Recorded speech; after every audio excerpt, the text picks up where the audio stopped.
In this episode, I'm going to address the to-do list that my shakedown test gave me on these two drums. Honestly, I think it would be more interesting to you to see the final results than the process of doing the stuff that needs to be done, so I'm not filming a lot of that. First things first, the 25 turned out great. It is fantastic. I would even dare to say that that is the best 25 or 26 that I've ever played on. Maybe even the best timpani that I've ever played on. It sings, it has a nice sustain while having a nice dark decay. The small bowl works really well in smaller orchestras. In fact, I'd go as far to say that these will end up being kind of a chamber classical symphony set for me or for whoever ends up with them. But the 25, it's a beautiful drum. It sounds so nice. And at this point, it's more about fixing small details. And those small details that I'm going to fix are actually shared between both timpanis. So the to-do list for things to fix, it's going to be the same on both drums. However, we got a bit of a doozy in the 28. On both timpani, the master screw nut, which doesn't fit correctly, needs to be remade. It's a rather interesting design. It's not just a typical barrel nut that was used later. Basically, there's 3 diameters on it, and the second diameter is the one that has a problem on both timpani. In fact, it doesn't even touch the casting when there's no tension, and when it is under tension, I think it's possibly warping some things. The largest one is 3/4 of an inch, and that works okay on the base casting, but it could be just slightly larger. And then the end of it, which I kind of like this detail, it has a cap nut. I just think it looks neat, and I kind of want to keep that vintage aspect. So that's a simple fix. I'm just going to remake those 2 parts. I'm going to make them out of a 660 bronze. It's meant to be a bearing bronze, so it works well on threaded fasteners. That's the issue right there. That should be tight.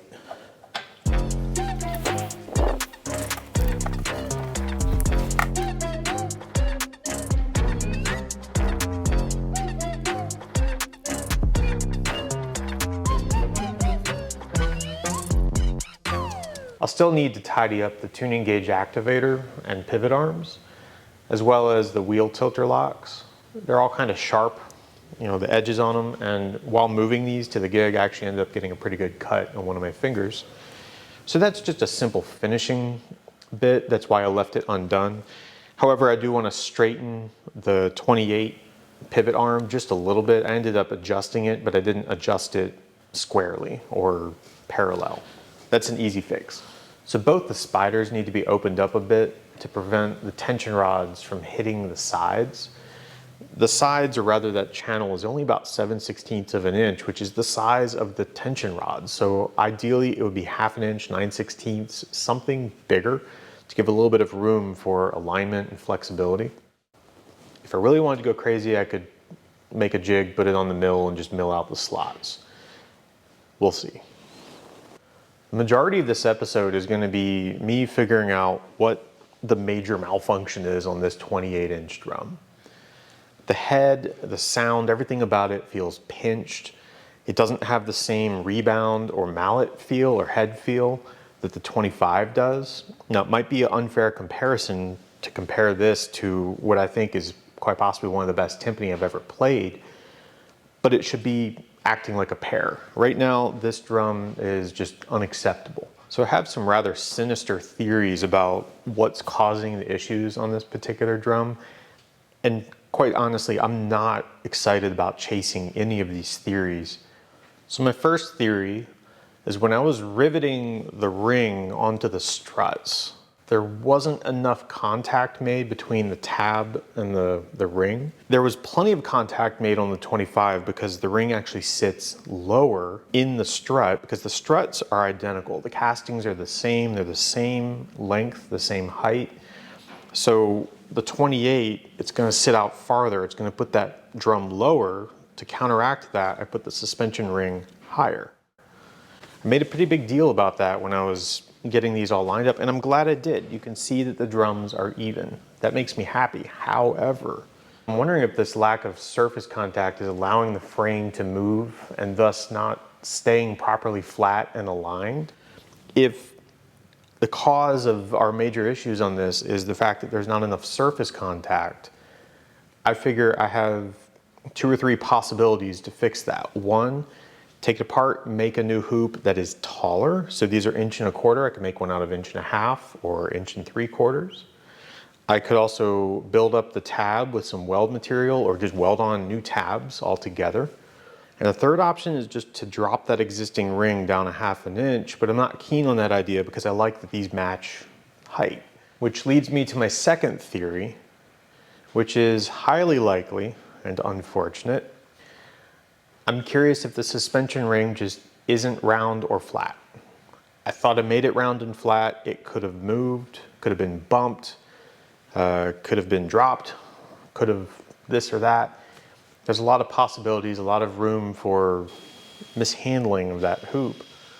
So what I'll do to test that theory is take this drum completely apart, or rather remove all the easily removable parts, leave the frame together, and flip it upside down onto my aluminum surface plate, which is flat. And that's what I'm using to get my hoops flat, and see if there's a gap. If there's a gap, perhaps we can fix it by shimming the struts some or redoing the surface, the planing technique that I developed.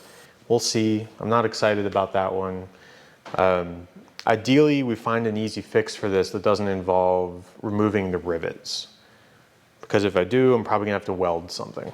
One last theory is that I may have pinched the suspension ring somehow when mounting it onto the struts. So if there's a lot of force pushing in, it's going to make that hoop not be round anymore. But if you think about it, if you take a round bowl and you squeeze it, it's probably gonna make it not flat. Round is less important than flat. And I'm convinced that the flatness is an issue. There's something going on in this drum. We're gonna figure that out. We're gonna chase that and we're gonna fix it. Might take a long time. I have no idea when this episode will come out. I'm so far behind on footage editing, this could be middle of summer when this comes out. Obviously, I don't wear flannel in the middle of summer in South Carolina. This is where the bearing edge would be. This is this gap that you can clearly see in the daylight. I believe that is a low spot that needs to be corrected. And there's a couple options for correcting it. One, we could undo these rivets, re-drill the ring, push it up. We could remove this bolt and pack some shims under there to pick the whole strut up. Though I'm not sure how that's going to affect the rest of the struts for alignment. And we can also, and possibly do this as well, grind down the high spots, because there's really 2 of them. It's almost like there's more high spot than low spot, and rework the entire bearing edge. This does mean I'll be redoing the lip, but that's okay.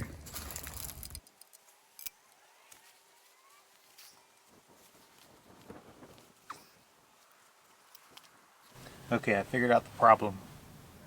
This is where the strut was sitting.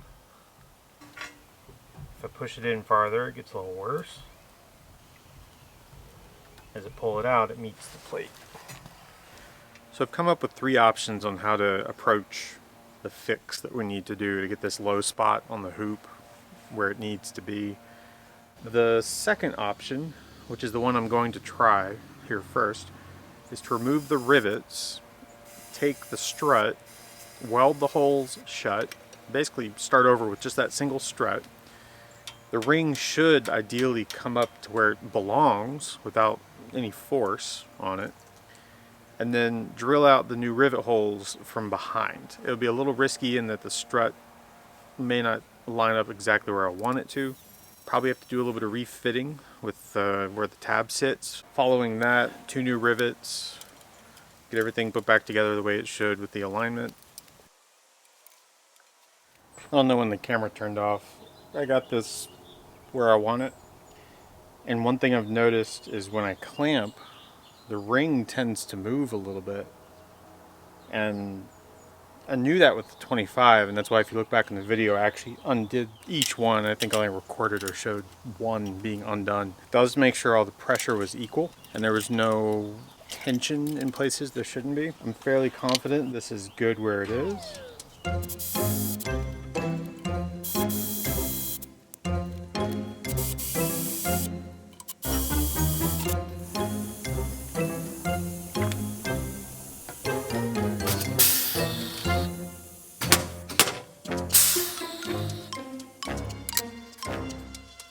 So what I'm doing is I have my alignment post firmly installed in the central bore, and I have this flat plate with a piece of sanding disc on it, and I'm marking where the high spots are, or rather where I don't see daylight, and then just slowly, very slowly sanding those down until we have less and less daylight.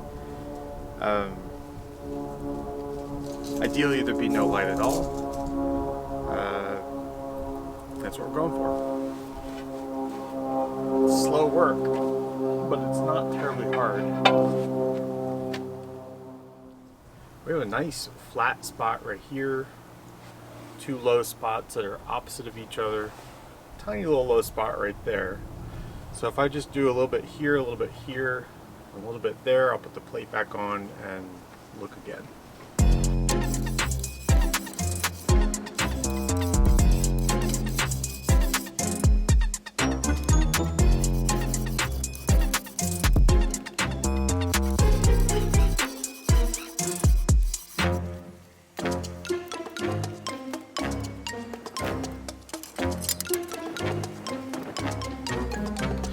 Very close.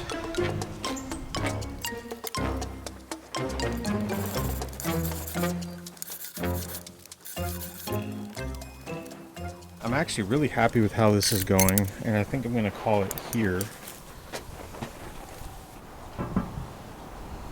It's really hard to see, or even right here. Yeah, I don't think that's going to show up on the camera.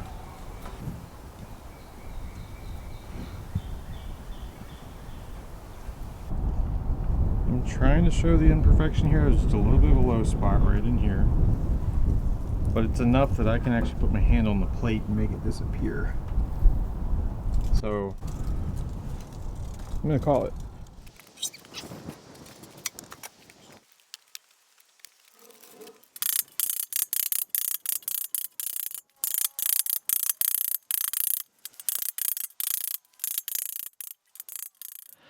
I'm here with the 28-inch drum, and quite frankly, most of the problems I've had have come from this particular drum. I don't know why, but it's just kind of the lemon of the pair. The problem I want to fix today is the master screw is running into the mounting screw on the hardened plate, or the bearing plate, on the rocker arm. If you recall, when I made those plates to be mounted to the rocker arm, I ended up breaking the tap on the outside where I originally wanted to put that screw. The screw is now exactly where this wants to meet, so I need to fix that. I'm going to remove the screw completely just so I can check the ball bearing on the end and make sure we haven't destroyed that, because the screw that it was running into is hardened. I think we're good. So that ball bearing right there hits the hardened steel plate. It makes it easier to turn this screw. Grease also helps. So I have some space to move it forward and also flip it around, put that screw back over there. So originally this would have mounted like that, but we can move this up about that far, tap a new hole right there, and get the best of both worlds. We have more plate surface to go this way, and we're avoiding the existing hole and the messed up hole. The other problem I'm going to fix is I kind of want to make a spacer for the pedal shaft, which there's no collar like a lot of timpani might have to keep the shaft from going back and forth. I'm going to measure the deflection in that shaft, or how much movement there is, and make a spacer that's maybe 2 or 3 thousandths skinnier than that. Put it up in there as I mount the cam back onto the shaft. And that's just going to kind of push the pedal out to where it needs to stay.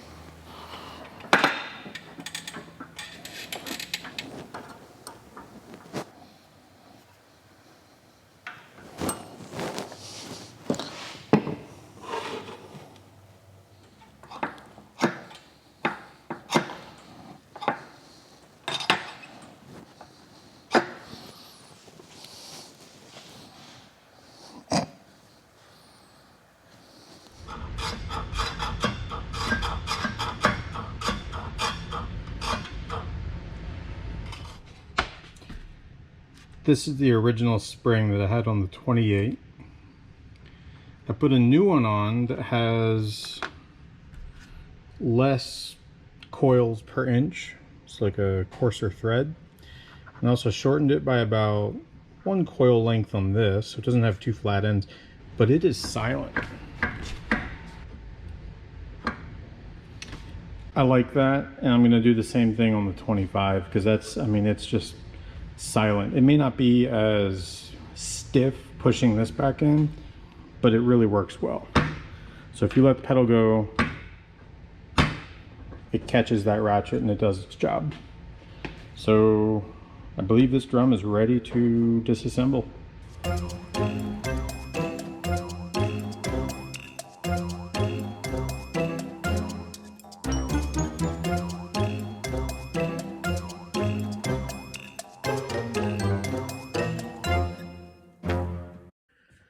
Here are the 1957 lights that I've been working on for a while now. The calf has been on there for about 2 days. In the background, you can see my 1993 Mark 14s, and you can hear the pitter patter of Teddy. This is the 25.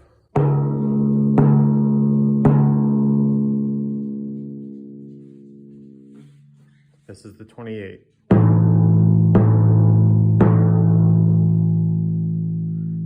Pitch is currently a little unstable because I have some sponges in there and the humidity needs to be brought up a bit. But overall, really happy. I'm going to get these kind of settled and the collar set a little bit better. Just for a quick comparison, here's my 24.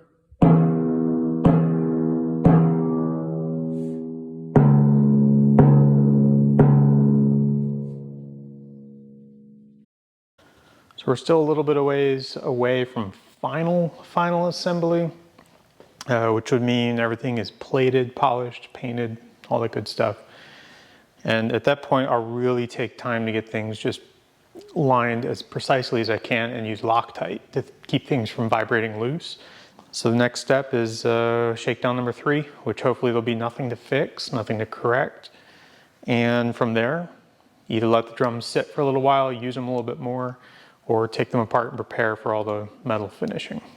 If you have any suggestions on how to refinish the bowls or ideas that you might think would be interesting to see, let me know in the comments. Thanks for tuning in. Hope you'll subscribe if you haven't already, and thanks for watching. I'll do my camera thing here.